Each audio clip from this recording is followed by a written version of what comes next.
Di tu precio, exigió la voz del hombre alto, el que acababa de entrar con traje gris y anillo de oro macizo en el meñique. El silencio cayó como una losa de mármol sobre la sala privada del club. Yo sostenía una bandeja de cristal con 3 copas vacías, y el temblor en mis manos hizo que el hielo restante en uno de los vasos tintineara suavemente, un sonido diminuto que pareció expandirse por todo el espacio. El aire olía a cuero caro, tabaco cubano y ese perfume amaderado que usan los hombres que nunca han tenido que suplicar por nada. Las luces estaban bajas, estratégicamente colocadas para crear sombras que escondían rostros pero revelaban intenciones. Yo estaba de pie junto a la pared del fondo, casi invisible como se supone que debe ser una criada, especialmente una embarazada de 7 meses cuyo uniforme negro ya no le cierra bien en la cintura. Llevaba 4 horas sirviendo bebidas en esa sala, recogiendo ceniceros, reponiendo hielo y sobre todo callando. En este lugar, el silencio es moneda de supervivencia.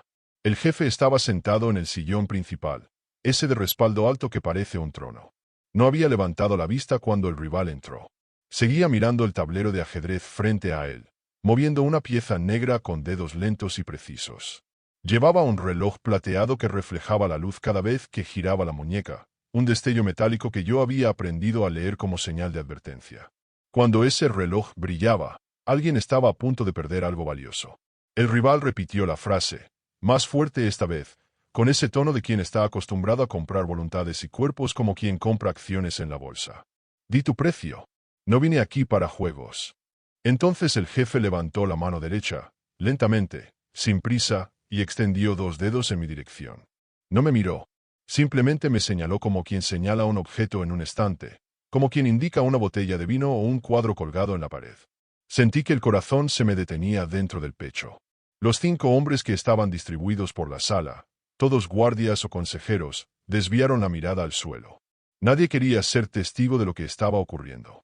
Nadie excepto el rival, que sonrió con esa clase de sonrisa que no llega a los ojos, esa que usan los depredadores cuando huelen sangre.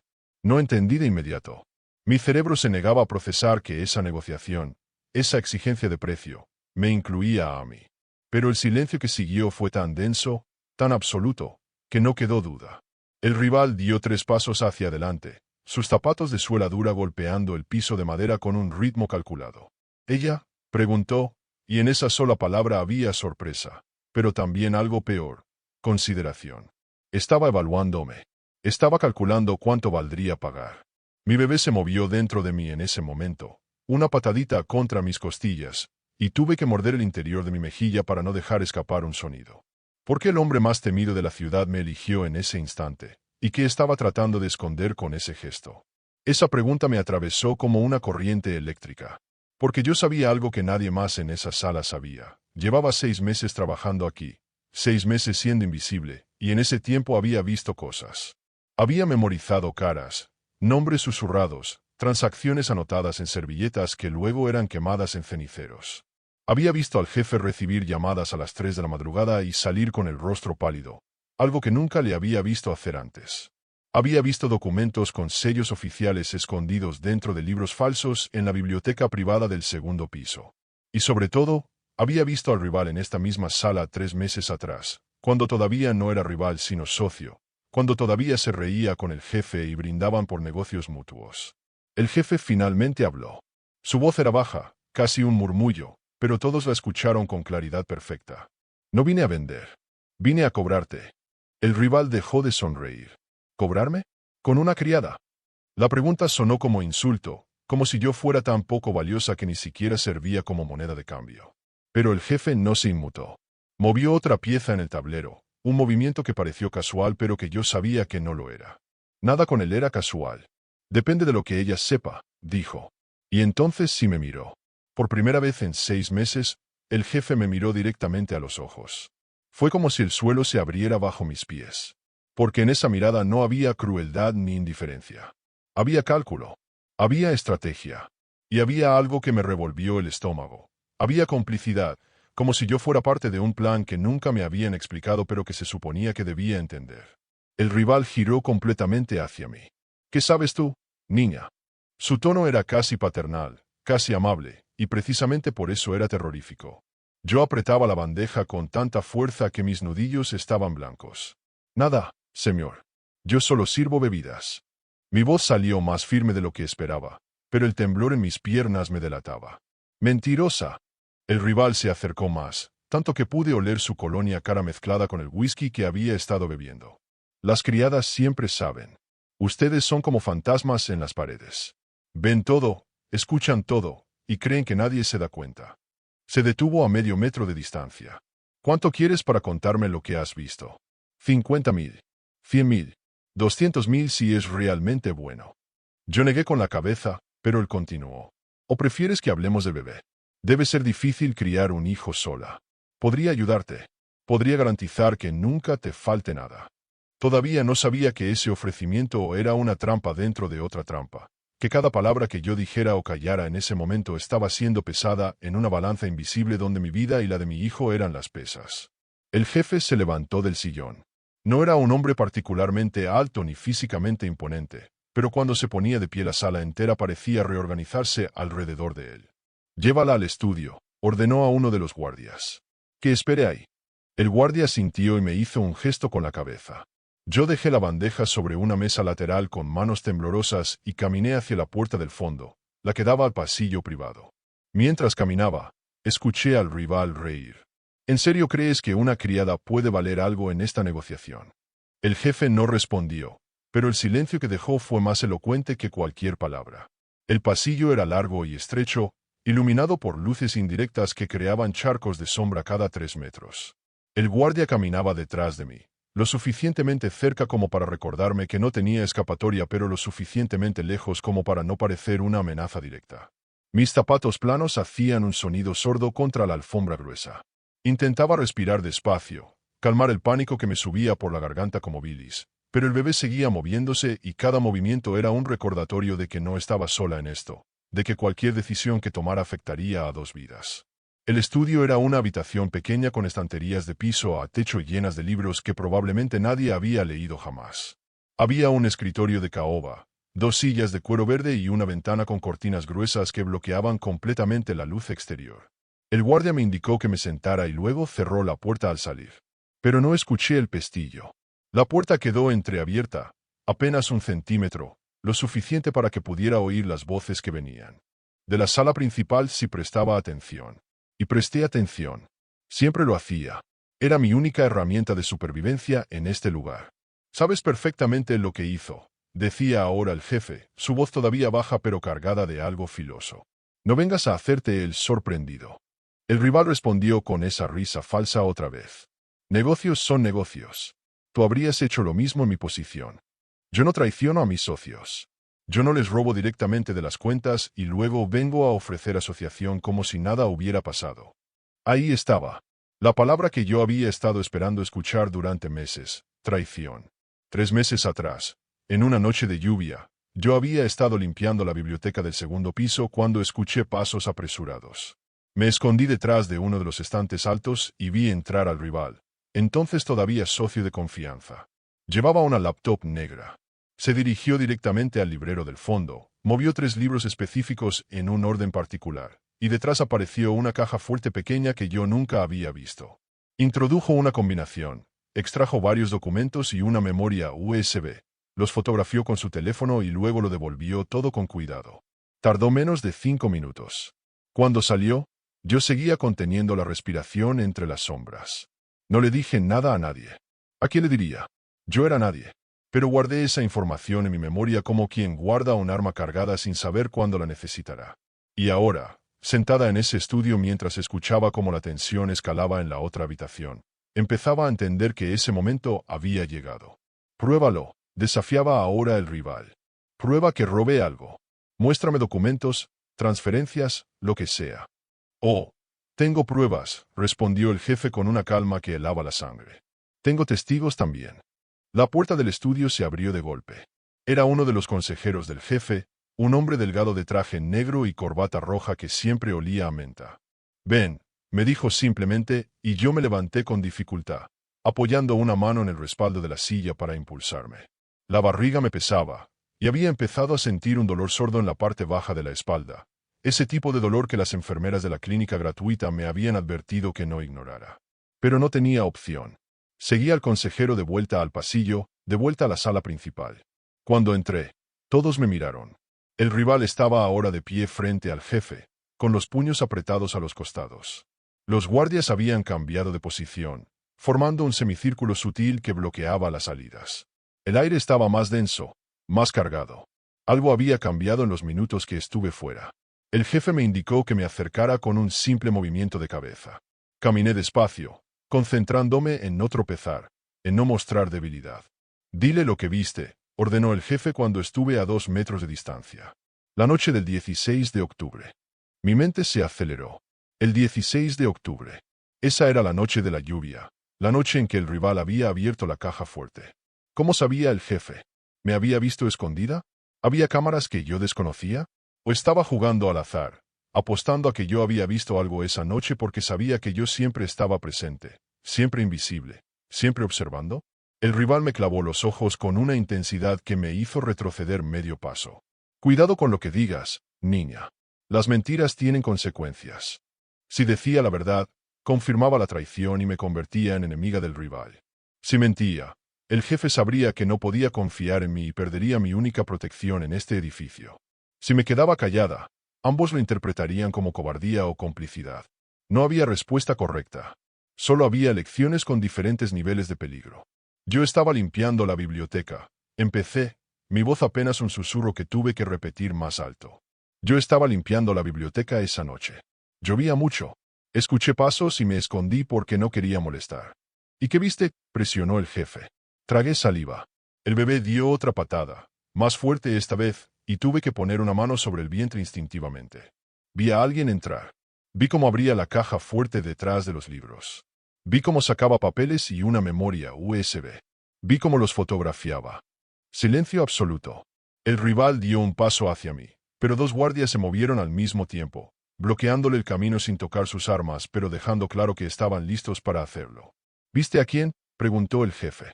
Esa era la pregunta trampa, porque si nombraba al rival directamente, quedaba claro que estaba del lado del jefe. Y si no lo nombraba, todo lo que había dicho no servía de nada.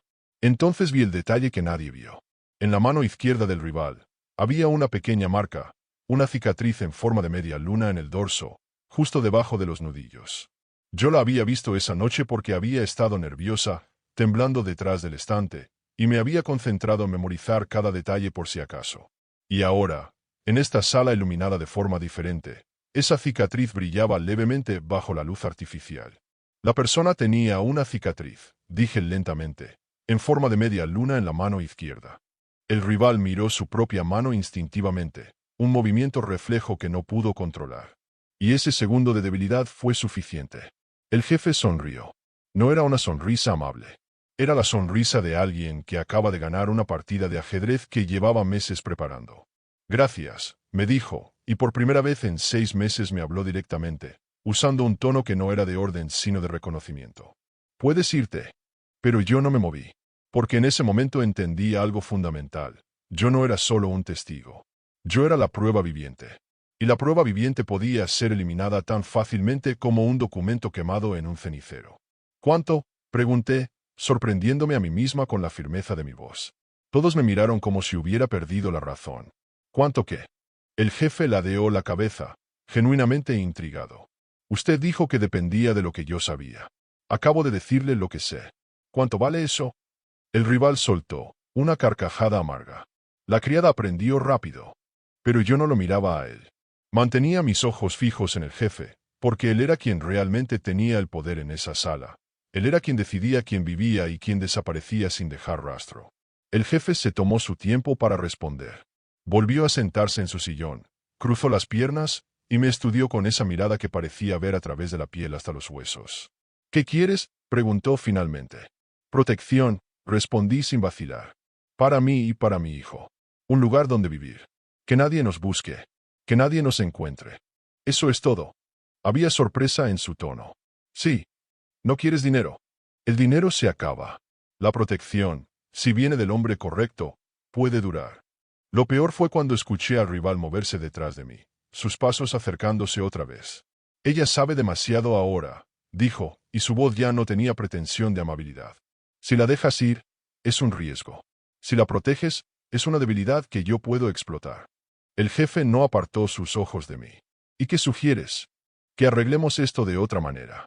Dame lo que vine a buscar y yo me olvido de la criada, de lo que vio, de todo. No. La palabra fue dicha con tanta firmeza que casi se podía tocar. No te llevas nada de aquí excepto tu vida, y eso solo porque matarte ahora sería demasiado problemático. El rival sacó un teléfono de su bolsillo. Lo levantó en el aire como si fuera una amenaza. Una llamada. Una sola llamada y 20 hombres entran por esa puerta. El jefe se encogió de hombros. Hazla. Y descubre cuántos de esos 20 hombres realmente te son leales después de que les muestre las transferencias que has estado haciendo a las cuentas de mis enemigos. El rival bajó el teléfono. Su rostro se había puesto rojo. Esto no termina aquí. No, concordó el jefe. Esto apenas empieza. Entonces sucedió lo que yo había estado temiendo toda la noche. Un calambre terrible me atravesó el abdomen, tan fuerte que tuve que doblarme sobre mí misma con un gemido que no pude contener. Sentí humedad entre las piernas, algo cálido que me bajaba por los muslos. No, no, no, susurré, porque sabía lo que significaba. Era demasiado pronto. Faltaban 2 meses. El bebé no podía nacer ahora, no aquí, no en medio de esto. Uno de los guardias me agarró del brazo para evitar que me cayera. «Está sangrando», dijo con voz tensa. El jefe se levantó de golpe. «Llama al médico. Ahora». El rival aprovechó la confusión para moverse hacia la puerta, pero 2 guardias le bloquearon el paso con sus cuerpos. «No te vas hasta que terminemos», ordenó el jefe sin siquiera mirarlo, toda su atención ahora en mí. «Llévala al cuarto privado del 3er piso. Y que alguien traiga toallas y agua caliente». Me levantaron en brazos, el mundo dando vueltas a mi alrededor, el dolor aumentando con cada segundo. Mientras me sacaban de la sala, escuché al jefe decir, «Si ella o el bebé mueren, tú no sales vivo de este edificio». El cuarto privado era en realidad una suite completa con cama king size y baño privado. Me recostaron con cuidado mientras alguien corría a buscar al médico de confianza del jefe, ese que atendía heridas de bala sin hacer preguntas y certificaba muertes que nunca habían ocurrido. El dolor venía en oleadas, cada una más intensa que la anterior. Intentaba respirar, concentrarme en algo que no fuera el pánico, pero mi mente seguía volviendo la misma pregunta. ¿Por qué el jefe se preocupaba tanto? Yo era solo una criada. ¿O no? El médico llegó 15 minutos después, un hombre de 60 años con manos firmes y voz tranquilizadora. Me examinó rápidamente, tomó mi presión, escuchó los latidos del bebé con un estetoscopio portátil. Contracciones prematuras, diagnosticó, provocadas por estrés extremo. Necesita reposo absoluto y medicación para detener el trabajo de parto. Si no se detiene en las próximas horas, tendré que llevarla a un hospital. El jefe había entrado detrás de él. Haz lo que tengas que hacer. Pero aquí, no puede ir a ningún hospital. ¿Por qué? Me atreví a preguntar entre jadeos de dolor. ¿Por qué le importó? El jefe se acercó a la cama. Porque ese bebé no es solo tuyo. El mundo se detuvo. Mi corazón dejó de latir por un segundo completo. ¿Qué? El padre, dijo el jefe con una calma terrible, era mi hermano menor. El que murió hace 8 meses en un accidente de auto que no fue accidente. El que fue asesinado por el mismo hombre que está abajo en mi sala exigiendo precios. Todo empezó a tener sentido de una manera horrible y perfecta. Por eso me había contratado. Por eso me mantenía cerca. Por eso me había protegido sutilmente durante meses sin que yo entendiera por qué. No era coincidencia. Nunca lo fue. Yo no sabía, susurré. Él nunca me dijo quién era realmente. Lo sé. Él era así. Secreto. Cauteloso. Pero dejó documentos. Dejó pruebas de paternidad que hizo hacer antes de morir porque sospechaba que algo iba a pasarle. Y me encargó que te cuidaras si algo le sucedía. El médico me inyectó algo en el brazo. Esto detendrá las contracciones. Pero necesita descansar. Nada de emociones fuertes, nada de estrés. Salió de la habitación dejándonos solos. El jefe se sentó en una silla junto a la cama. Ese hombre de abajo, el que crees que solo es un rival de negocios, es quien organizó el accidente. Es quien mató a mi hermano para quedarse con sus rutas de distribución. Y lleva 3 meses intentando destruir todo lo que construimos porque no le bastó con matar. Quiere borrarnos del mapa. Y yo. Mi voz apenas era audible. ¿Qué soy yo en todo esto? Eres la evidencia viviente de que mi hermano existió. Ese bebé es el último heredero de sangre de mi familia. Y mientras ese niño viva, yo tengo una razón para seguir peleando que va más allá del dinero o el poder. Tengo una razón que ese hombre no puede comprar ni destruir. Las lágrimas empezaron a rodar por mis mejillas. No sé si era por la medicación, por el dolor que empezaba a ceder, o por la magnitud de lo que acababa de descubrir. El gesto, dije, cuando me señaló con 2 dedos abajo, ¿fue para protegerme o para usarme? El jefe sonrió con tristeza. Ambas. Necesitaba que él supiera que yo tenía un as bajo la manga. Necesitaba que viera que había un testigo de sus crímenes. Pero también necesitaba asegurarme de que tú entenderías la gravedad de la situación. Que dejaras de ser invisible y tomaras una decisión. Estar de mi lado o intentar huir. No puedo huir, murmuré. No con un bebé a punto de nacer. No sin dinero. No sin ayuda. Exacto. Por eso sabía que elegirías correctamente. Cerré los ojos. El cansancio me estaba venciendo. Pero antes de dejarme llevar por el sueño inducido por la medicación, necesitaba saber algo más. ¿Qué va a pasar ahora? Con él. Con el rival. El jefe se levantó, caminó hacia la ventana y corrió apenas la cortina para mirar hacia afuera. Va a intentar matarnos a ambos. A ti porque eres testigo. A mí porque soy el único obstáculo entre él y el control total. Pero cometió un error esta noche. ¿Cuál? Se reveló completamente. Mostró sus cartas. Ahora sé exactamente qué tan desesperado está, qué tan lejos está dispuesto a llegar. Y eso me da ventaja. El jefe dejó caer la cortina y me miró una última vez antes de salir. Descansa. Recupera fuerzas. Porque cuando ese bebé nazca, vamos a necesitar que seas más que una criada invisible. Vamos a necesitar que seas familia.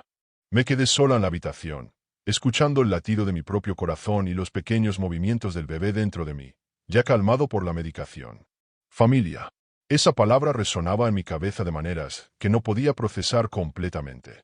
Yo había crecido sin familia, en casas de acogida y refugios, saltando de un lugar a otro sin echar raíces nunca. Y ahora este hombre, este jefe de la mafia temido por todos, me estaba diciendo que yo formaba parte de algo, de un linaje, de un legado manchado de sangre pero real. Horas más tarde desperté con el ruido de disparos. No cerca, pero lo suficientemente claros como para saber que venían del edificio. Me incorporé con dificultad. El dolor abdominal había cedido pero seguía presente como un recordatorio. La puerta de la habitación se abrió bruscamente. Era el mismo guardia que me había escoltado antes, pero ahora llevaba un arma en la mano. Tenemos que sacarla de aquí. Ya. ¿Qué está pasando? Él trajo refuerzos. Están intentando tomar el edificio. Me ayudó a levantarme. Me puso una chaqueta gruesa sobre los hombros y me guió hacia una puerta lateral que yo nunca había notado antes. Detrás había una escalera de servicio, estrecha y mal iluminada. Bajé hasta el sótano. Ahí hay un túnel que lleva a la calle paralela. Un auto la estará esperando. Y el jefe está manejando la situación. Empecé a bajar las escaleras lo más rápido que podía, agarrándome del pasamanos oxidado para no perder el equilibrio. Cada escalón era una prueba de resistencia. Arriba, escuchaba más disparos, gritos, órdenes gritadas en códigos que no entendía. 3 pisos, 4, 5.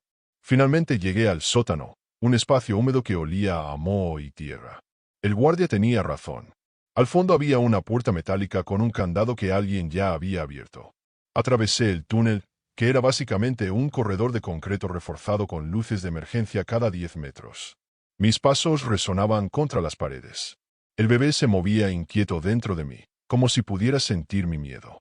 Tardé 10 minutos eternos en llegar al otro extremo. Empujé la puerta pesada y salí a un callejón oscuro. Efectivamente, había un auto negro con los vidrios polarizados. El conductor bajó y me abrió la puerta trasera sin decir palabra. Me subí. El auto arrancó inmediatamente, alejándose del edificio a velocidad controlada para no llamar la atención. Miré por la ventana trasera y vi humo saliendo de una de las ventanas superiores del club. Vi luces de policía a lo lejos, acercándose pero todavía a varias cuadras. ¿A dónde vamos?, pregunté al conductor. A un lugar seguro, fue su única respuesta. Condujimos durante 40 minutos, saliendo de la ciudad, adentrándose en las afueras donde las casas eran más espaciadas y los árboles más densos. Nos detuvimos frente a una casa de 2 pisos, modesta pero bien mantenida, con un jardín pequeño y una cerca de madera blanca. Aquí, dijo el conductor. Tiene provisiones para un mes. Un médico vendrá a verla 3 veces por semana. No salga. No llame a nadie. No use internet. Me bajé del auto con dificultad. Me entregó una bolsa con ropa y otra con comida enlatada. Y después el jefe vendrá a verla. O enviará instrucciones. El auto se fue dejándome sola frente a la casa desconocida. Encontré las llaves bajo el tapete, tal como el conductor me había indicado con un gesto. Entré. La casa estaba limpia, amueblada con lo básico. Había una cuna armada en uno de los dormitorios del segundo piso. Alguien había planeado esto con anticipación. Me senté en el sofá de la sala, finalmente permitiéndome sentir todo el peso de las últimas horas. El agotamiento, el miedo, la confusión, la revelación. Pasaron 3 días. El médico vino como prometido, me examinó, ajustó mi medicación, me dio vitaminas. No hablaba más de lo necesario. El 4.º día recibí un mensaje en un teléfono que encontré en la cocina. Era del jefe. Él está muerto. Resistió más de lo esperado pero cometió un error fatal. Sus hombres se dispersaron como ratas abandonando un barco que se hunde. Estás a salvo ahora. Completamente a salvo. Por ahora, respondí escribiendo con dedos temblorosos. Siempre hay alguien más, vino la respuesta. Siempre hay otro rival, otra amenaza. Pero ninguno sabe de ti o del bebé. Mientras lo mantengamos así, pueden vivir en paz. Y si quiero algo más que esconderme, escribí. Tardó 5 minutos en responder. Entonces cuando el bebé nazca, cuando estés lista, hay un lugar para ti. No como criada, como familia, con voz y protección real. Miré el mensaje durante largo rato. Esta era la oferta. Esta era la elección que me habían preparado para tomar desde que el jefe me señaló frente al rival. Podía quedarme escondida, vivir tranquila pero invisible, criando a mi hijo lejos de ese mundo. O podía entrar de lleno, reclamar mi lugar como madre del heredero, convertirme en parte del legado que mi bebé cargaría. No respondí de inmediato. Necesitaba tiempo para procesar, para entender quién era yo más allá de la criada embarazada que había sido. El bebé pateó dentro de mí, recordándome que esta decisión no solo me afectaba a mí. Caminé hacia la ventana y miré el jardín tranquilo, la normalidad de un vecindario donde nadie sabía quién era yo. Pero en el fondo sabía que esa normalidad era ilusión. Porque yo había visto demasiado. Sabía demasiado. Y el bebé llevaba sangre que otros codiciarían, sangre que representaba poder. No había escapatoria real. Solo diferentes maneras de enfrentar la realidad. 3 semanas después empecé a tener contracciones verdaderas. El médico llegó con una enfermera. Montaron un área de parto en mi dormitorio. No hubo hospital, no hubo registros oficiales. Mi hijo nació al amanecer llorando con fuerza. El jefe llegó esa misma tarde. Cargó al bebé con una torpeza que contrastaba con su imagen de hombre duro. «Se parece a él», murmuró. «Tiene exactamente sus ojos». Me miró por encima del pequeño cuerpo envuelto en mantas. «¿Has pensado mi oferta?» «Sí», respondí. «Y quiero que mi hijo crezca sabiendo de dónde viene. Quiero que tenga protección real, no solo dinero escondido en cuentas. Quiero que sepa que su madre no fue solo una criada que se escondió. Que ella peleó. Que ella eligió». El jefe sonrió. «Entonces bienvenida a la familia». Y en ese momento supe que mi vida como criada invisible había terminado. Que había cruzado una línea de la que no había retorno. Que el precio que había pagado no era en dinero sino en la pérdida de cualquier inocencia que pudiera haber conservado. Pero también supe que mi hijo tendría algo que yo nunca tuve. Un lugar en el mundo. Una identidad que nadie podría arrebatarle. Una familia dispuesta a pelear por él. Los meses siguientes fueron de entrenamiento. Aprendí cómo funcionaba realmente la organización. Aprendí nombres, rutas, códigos. Aprendí a leer balances financieros que escondían transacciones ilegales. Aprendí a identificar amenazas antes de que se materializaran. Y sobre todo, aprendí que ser invisible había sido mi mayor fortaleza, pero que ahora necesitaba aprender a ser vista de la manera correcta. El jefe me asignó un tutor, un hombre mayor que había sido la mano derecha de su padre. Me enseñó protocolo, negociación, intimidación sutil. Mi hijo crecía rápido. A los 6 meses ya sonreía cuando el jefe entraba a la habitación. A los 8 meses decía algo que sonaba como tío, aunque el jefe insistía en que lo llamara por su nombre. La casa en las afueras se había convertido en mi base de operaciones. Desde ahí coordinaba información, gestionaba contactos, me convertía lentamente en los ojos y oídos del jefe en territorios donde él no podía moverse abiertamente. Y descubrí que era buena en ello. Muy buena. Un año después del tiroteo en el club, me senté en una reunión de alto nivel. Ya no era la criada. Era la consejera, la protectora del heredero. La mujer que sabía demasiado y que había elegido usar ese conocimiento en lugar de temerlo. Cuando alguien nuevo llegaba y preguntaba quién era yo, el jefe respondía siempre lo mismo: ella es familia. Y su precio es más alto de lo que cualquiera puede pagar. Recordaba aquella noche cuando el rival había exigido «di tu precio» y el jefe me había señalado con 2 dedos. Recordaba el terror, la confusión, el sentimiento de ser un objeto en una negociación que no entendía. Pero ahora comprendía que ese momento no había sido mi fin, sino mi principio. El precio nunca había sido dinero. Había sido mi silencio, mi invisibilidad, mi sumisión. Y el jefe no había estado vendiéndome. Me había estado mostrando el valor real que yo tenía si elegía reclamarlo. El rival había muerto pensando que yo era solo una criada embarazada. Nunca supo que yo era la heredera de la información más peligrosa, la guardiana del último vínculo de sangre, la pieza que el jefe había movido en el tablero con la precisión de quien juega ajedrez pensando 10 movimientos adelante. Mi hijo dormía en la habitación contigua a la sala de reuniones, protegido por 3 guardias y un sistema de seguridad que costaba más que la casa completa. Yo escuchaba las negociaciones, intervenía cuando era necesario, callaba cuando era estratégico. Y cada noche, cuando lo acostaba y le cantaba canciones de cuna que inventaba sobre la marcha, me preguntaba si había hecho lo correcto. Si este mundo de violencia encubierta y lealtades compradas era el mejor lugar para criar a un niño. Pero entonces recordaba la alternativa: huir sin recursos, esconderme sin protección, criar a mi hijo la pobreza y el miedo constante de ser encontrados por los enemigos de un hombre muerto. No, esta era mi elección. Y la defendería con la misma ferocidad con la que una vez había defendido mi derecho a permanecer invisible. Porque ahora yo era el precio que nadie podía pagar. Era la memoria viviente. Era la prueba.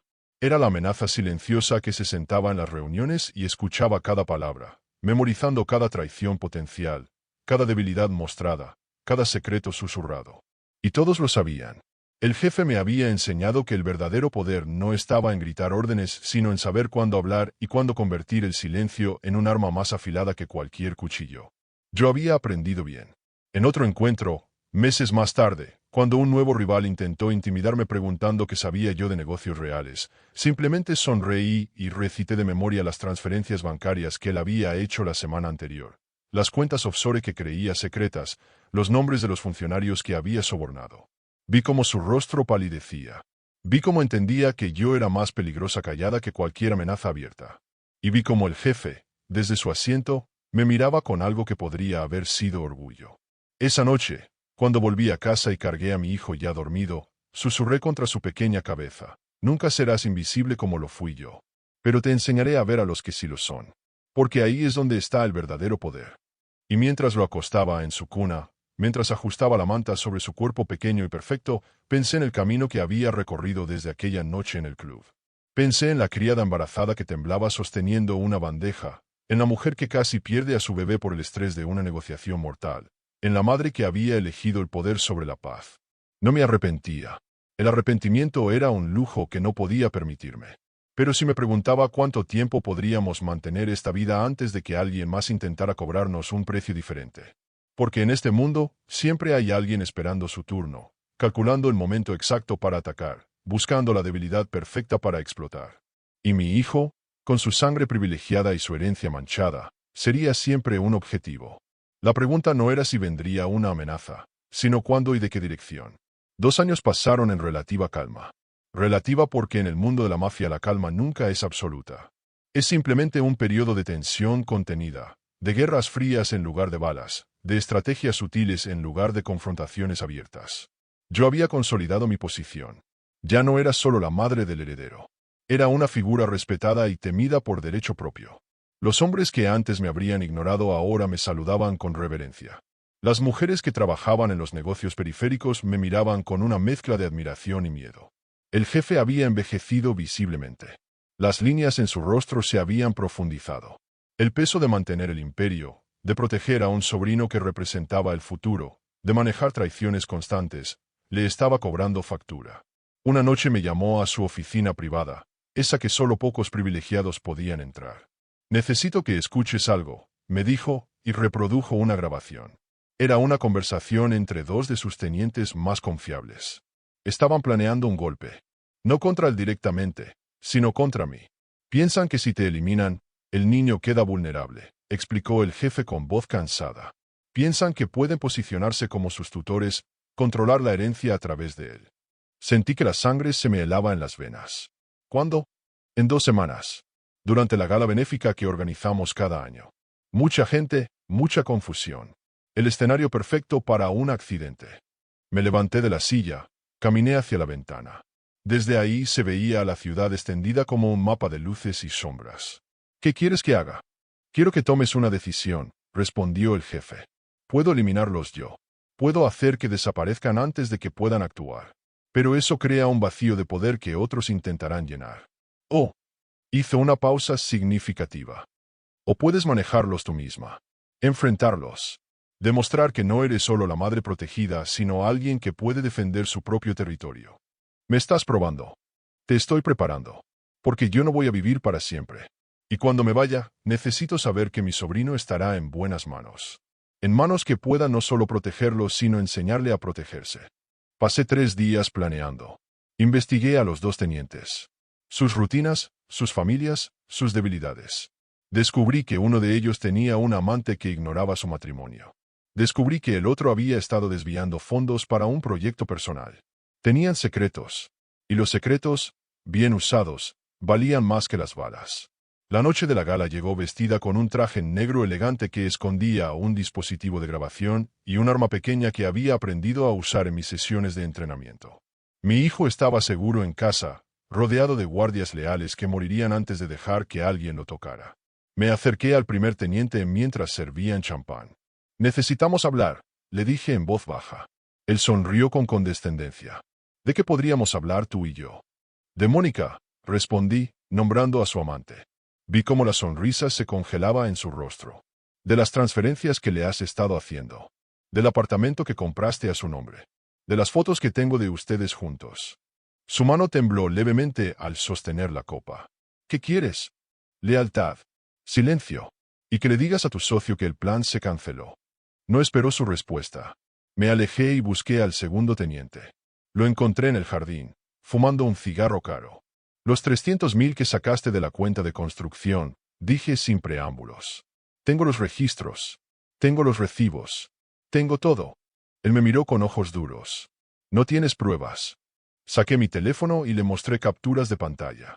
Su expresión cambió de confianza a cautela. «¿Cuánto quieres para quedarte callada?» «No quiero dinero. Quiero que recuerdes quién permite que sigas respirando». Ambos entendieron el mensaje. La conspiración se disolvió antes de siquiera materializarse. El jefe se enteró de cómo lo había manejado y asintió con aprobación. «Aprendiste bien. Mejor de lo que esperaba. Pero yo sabía que esto era solo el principio. Que vendrían más pruebas, más amenazas, más momentos en los que tendría que elegir entre la compasión y la supervivencia. Y cada vez elegiría la supervivencia.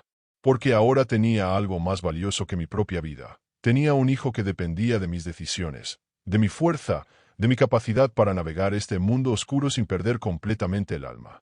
3 años más pasaron. Mi hijo empezó a ir a un colegio privado bajo un nombre falso. Nadie sabía quién era realmente. Nadie excepto los guardias que lo vigilaban discretamente, los maestros que habían sido cuidadosamente seleccionados y bien pagados para reportar cualquier anomalía. Yo dividía mi tiempo. Entre las reuniones de negocios y las juntas escolares, entre negociaciones de territorios y festivales de primavera. Era una doble vida que me agotaba pero que también me daba propósito. El jefe enfermó. No gravemente al principio, solo pequeñas señales que todos ignoramos. Cansancio excesivo. Tos persistente. Pérdida de peso. Pero cuando finalmente fue al médico, el diagnóstico fue terminal. Cáncer avanzado. 6 meses, tal vez 1 año si tenía suerte. Me lo dijo la misma oficina donde años atrás me había revelado que mi hijo era su sobrino. «Necesito que prometas algo», me dijo con voz debilitada. «Lo que sea», respondí, sintiendo como las lágrimas amenazaban con escapar. «Prométeme que no dejarás que este mundo destruya a mi sobrino. Que le enseñarás a ser fuerte pero también a ser justo.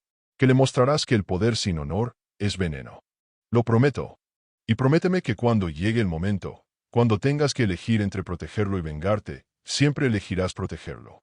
Esa promesa fue más difícil, porque yo sabía que habría momentos en los que la venganza parecería la única respuesta justa. Pero asentí de todas formas. «Lo prometo». El jefe murió en primavera, rodeado de sus hombres más leales y de nosotros 2. Yo y su sobrino de 5 años que no entendía completamente por qué el tío se veía tan cansado. El funeral fue multitudinario. Vinieron jefes de otras ciudades, políticos que debían favores, empresarios que lavaban dinero a través de sus negocios legítimos. Todos presentaron sus respetos. Todos evaluaron la situación, calculando quién llenaría el vacío de poder. Durante las semanas siguientes hubo movimientos. Intentos de tomar territorios. Ofertas de alianza que eran realmente amenazas veladas. Yo enfrenté cada uno con la estrategia que el jefe me había enseñado. Firmeza sin provocación innecesaria, fuerza mostrada a través de la información más que de la violencia. Algunos me subestimaron por ser mujer. Esos fueron los que más rápido aprendieron su error cuando expuse sus secretos en reuniones públicas, cuando demostré que sabía más de sus operaciones que ellos mismos. Otros intentaron acercarse ofreciendo matrimonio, una forma de consolidar poder a través de alianza familiar. Rechacé cada oferta. No necesitaba un hombre que me diera legitimidad. Ya la había ganado con sangre, sudor y noches sin dormir estudiando cada movimiento del tablero.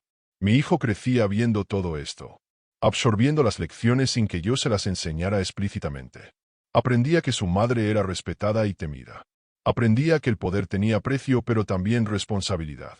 Aprendía que en este mundo no sobreviven los más crueles, sino los más inteligentes. Un día, cuando tenía 7 años, me preguntó, «Mamá, ¿por qué todos te tienen miedo?» Me senté a su altura, tomé sus manos pequeñas entre las mías. No me tienen miedo a mí. Tienen miedo de lo que sé, del poder que tengo de revelar sus secretos, de cambiar sus vidas con una palabra. Y eso es bueno. Es necesario. En este mundo, o tienes poder o eres vulnerable. Y yo elegí nunca volver a ser vulnerable. Los años siguientes fueron de consolidación. Transformé lentamente la organización. Reducimos las operaciones más violentas. Expandimos los negocios legítimos que servían de fachada pero que también generaban ganancias reales. Invertí en educación para los hijos de nuestros trabajadores, creando lealtad a través de oportunidad en lugar de solo a través del miedo. No todos estuvieron de acuerdo con estos cambios. Hubo resistencia interna. Hubo quien dijo que yo estaba debilitando la organización, haciéndola vulnerable a enemigos más despiadados. Pero yo sabía algo que ellos no sabían. Sabía que el mundo estaba cambiando. Que las viejas formas de hacer negocios estaban siendo vigiladas más de cerca por autoridades cada vez más sofisticadas. Que el futuro pertenecía a quienes pudieran adaptarse, evolucionar, mantener el poder sin llamar tanto la atención. Mi hijo cumplió 10 años. Era brillante, curioso, compasivo a pesar del mundo en el que crecía. Había heredado los ojos de su padre y la determinación de su madre. Empecé a enseñarle directamente. No los detalles oscuros todavía, pero sí los principios, cómo leer a las personas, cómo identificar mentiras, cómo proteger información, cómo construir lealtades verdaderas. Una noche, mientras cenábamos solos en casa, me dijo, sé que lo que haces es peligroso. Sé que hay gente mala que querría lastimarnos. Me sorprendió su percepción. ¿Cómo lo sabes? Veo a los guardias. Escucho conversaciones que se detienen cuando entro a una habitación. No soy tonto, mamá. Sonreí con tristeza. No, no lo eres. Y llegará el día en que te contaré toda la verdad. Pero por ahora solo necesitas saber esto. Todo lo que hago, cada decisión que tomo, es para protegerte y para darte la oportunidad de elegir qué tipo de hombre quieres ser. ¿Podré elegir?, preguntó con voz pequeña. Siempre. Era una promesa que no estaba segura de poder cumplir completamente. Porque la sangre que corría por sus venas venía con expectativas, con legados, con enemigos heredados. Pero haría todo lo posible para darle opciones. Para que cuando llegara el momento de decidir, tuviera las herramientas y el conocimiento necesarios para hacerlo conscientemente. Pasaron más años. Mi hijo creció fuerte e inteligente. A los 15 era más alto que yo, con voz profunda y presencia que comandaba respeto incluso de hombres que me habían servido durante décadas. Empecé a incluirlo en reuniones menores. A enseñarle cómo se manejaban los negocios legales que usábamos como frente. A mostrarle los balances, las inversiones, las estrategias. No le oculté la verdad sobre su padre, sobre su tío, sobre el mundo en el que vivíamos. Le conté todo, incluyendo aquella noche en el club cuando el rival había exigido tu precio y su tío me había señalado con 2 dedos. Le conté cómo había pasado de ser invisible a ser indispensable. Le conté sobre el precio real que había pagado, mi inocencia, mi paz, mi posibilidad de una vida normal. ¿Te arrepientes?, me preguntó después de escuchar toda la historia. A veces, admití.